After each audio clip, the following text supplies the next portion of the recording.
भगत सिंह, राजगुरु और सुखदेव को फांसी दिए 15 साल हो चुके थे। रानी लक्ष्मीबाई, टीपू सुल्तान, मुगल सल्तनत अंग्रेज़ों से बुरी तरह हार चुके थे। महात्मा गांधी के नॉन कॉरपोरेटिव मूवमेंट सब फेल हो चुके थे। तो अचानक 1947 में ऐसा क्या हुआ कि अंग्रेज़ों को भारत छोड़ना पड़ा।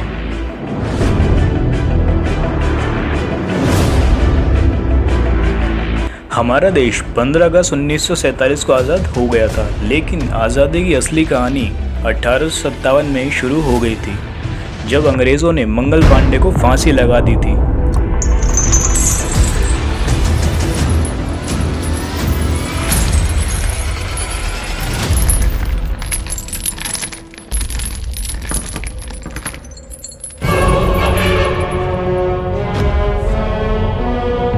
मंगल पांडे, तुम्हारी कोई आखिरी इच्छा है?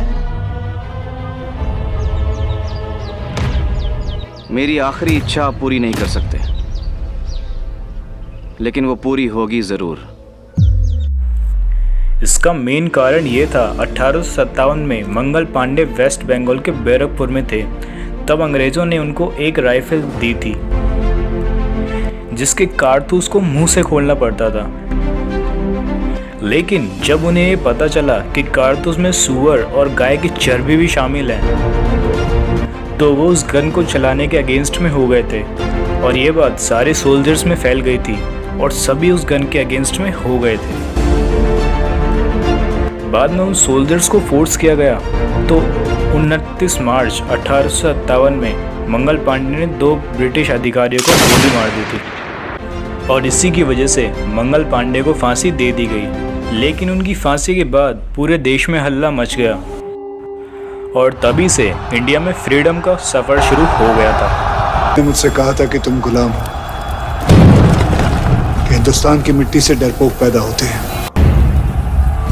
आज जवाब देने का वक्त आ गया है। केसरी रंग का मतलब समझते हो? बहादुरी का रंग है, शहीदी का।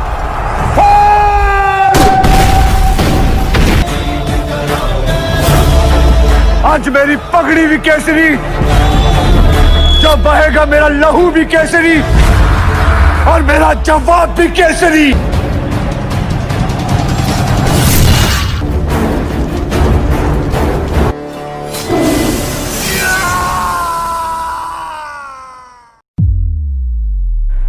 हमने लगभग 2 से 4 करोड़ लोगों की कुर्बानी की वजह से आज़ादी हासिल की है, जिसमें जलियांवाला बाग कांड, 1857 की क्रांति, वर्ल्ड वॉर 2 में मारे गए इंडियन सोल्जर्स जो अंग्रेज़ों की तरफ से लड़े थे, क्विट इंडिया मूवमेंट, बंगाल की भुखमरी और पार्टीशन के टाइम पर हुए दंगे भी शामिल हैं। ये सब तो रिकॉर्डेड हादसे हैं। इनके अलावा पता नहीं कितने भारतीयों को अंग्रेज़ों ने बिना वजह मार दिया था। इंडिया के अलावा 15 अगस्त को 5 और कंट्रीज भी आज़ाद हुई थी। Bahrain, north Korea, south Korea, Congo, Liechtenstein, ये सारी कंट्रीज भी 15 अगस्त को ही आज़ाद हुई थी।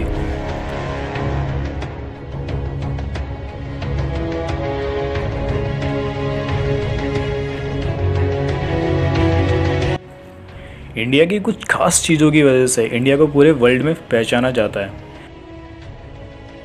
नमस्ते सर, मेरा नाम है अर्जुन सिंह।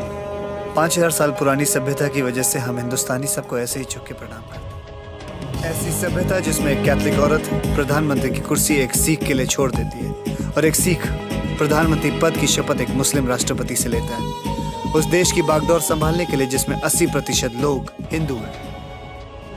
आपकी मातृभाषा अंग्रेजी पूरी दुनिया में सबसे ज्यादा हमारे ही देश में घसी जाती है।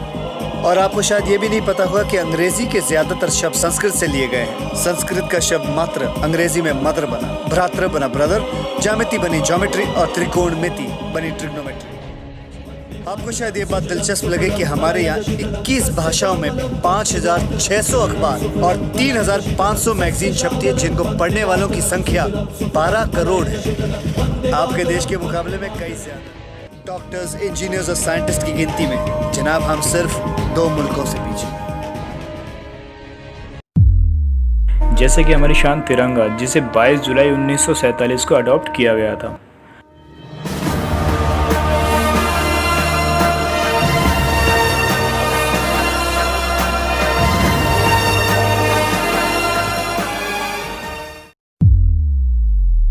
हमारा नेशनल एम्बलम 26 जनवरी 1950 को अडॉप्ट किया गया था। हमारा नेशनल एंथम जिसे 1950 में अडॉप्ट किया गया था।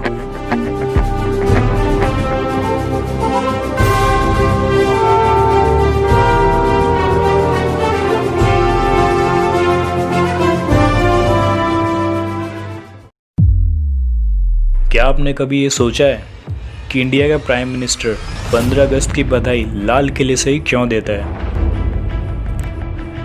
क्योंकि लाल किले में एक ऐसा कोर्ट केस हुआ था जो अगर इंडिया के वकील ना जीतते तो शायद हम आज तक आज़ाद ना हो पाते।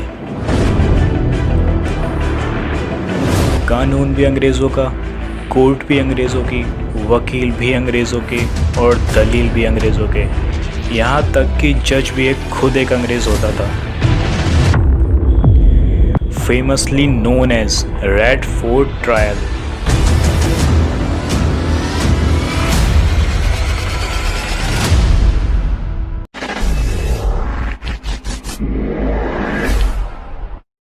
बटुए में लगी अपनी फैमिली फोटो को बार बार निकाल कर देखना,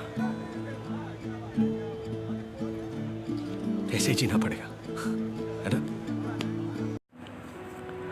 हुआ था जन्म घर में एक सिपाही का, लाडला था वो अपनी माई का। उसके गम में रोती थी वो और खुशी में उसके हंस लेती थी।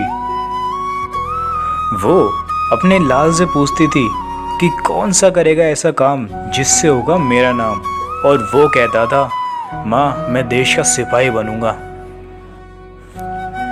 अपने परिवार को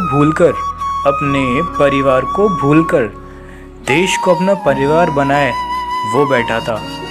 मौत से बेखौफ होकर सरहद पर वो फौजी बैठा था।